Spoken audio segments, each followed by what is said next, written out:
Hi there. We're made some good progress on the booster painting. So let's take a look.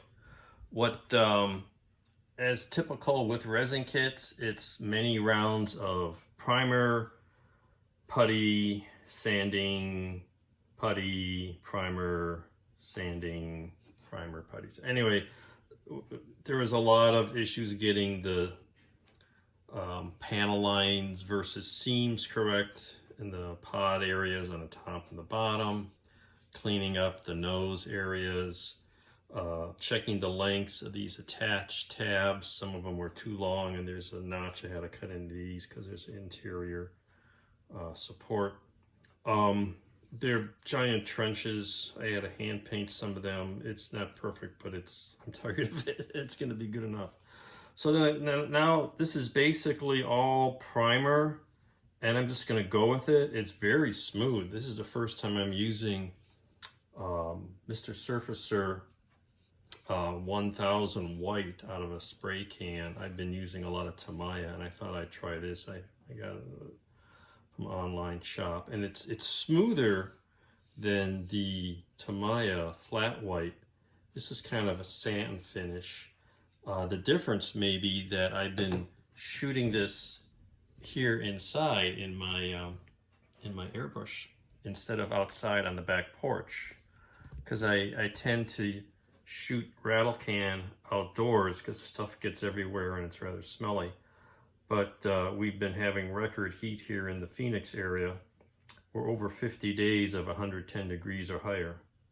And that's just been nuts, and the paint dries too fast, so it's been getting a rough finish, and it's often breezy outside, so the paint goes everywhere. So anyway, so I've been trying it indoors here with, I got an exhaust fan out the window, and I got a nice air filter mask I use, so it works much better, and I can get the paint right on the models here. So anyway, so this came out nice, and I often will just go, if I want white, this is the white. So that's going to be the final coat. So now the question is what to paint all these other trim colors.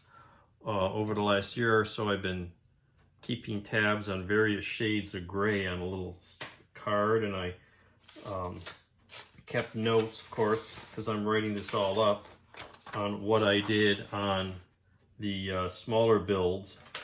And I've just been checking on those as well, what I did on the core. And, I would try to just use shades out of the bottle, mostly Vallejo brand paints. Some are too dark, like this is sky gray. I think that's too dark. So I think this is silver gray. It's close, but it's a little too warm.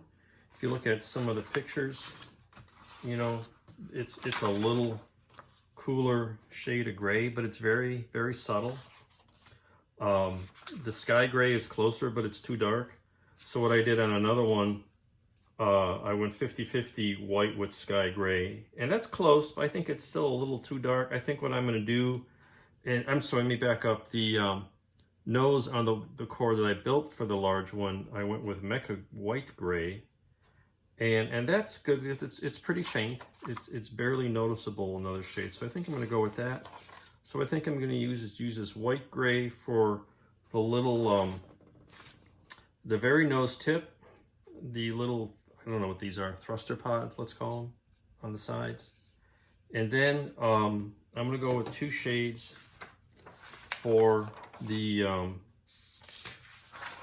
rest of it. I'm going to go with a darker area for the bottom half of the upper pod, probably 50-50 sky gray and white, and then the rest of them probably like 75% white and 25% sky gray on the rest of the pod. So that's 3 different colors. 2 of them are mixes, so I only have one chance, so that'll be fun. So I got all of that done. Additionally, I've got all the other little parts done, all the engine nozzles painted. I airbrushed this. I tried some Mission Models dark aluminum. It looks okay, but it took a couple coats. That stuff you need a lot of coats of Mission Model metallics to cover And then there's these little exhaust things on the side that go in these holes here. And I made that sort of a copper, bronze, rust mix, and to match some of the photos. It seems in all these photos of the actual Buran Energia hardware, no two photos show the same colors, so it's hard to get it wrong. Anyway, I got through all the corrections. All I had to do was to build up a additional little conduit up here, and that's the one I added. This is the where is it? Here it is. This is the one that came molded in. So that took care of the missing part. So we're getting closer. Gonna start masking and painting today, and we'll see if we can wrap this up in the next couple days. The nice thing is there's no decals on here, so that'll speed things up. So thanks for watching and following along. Stay safe out there and have fun modeling.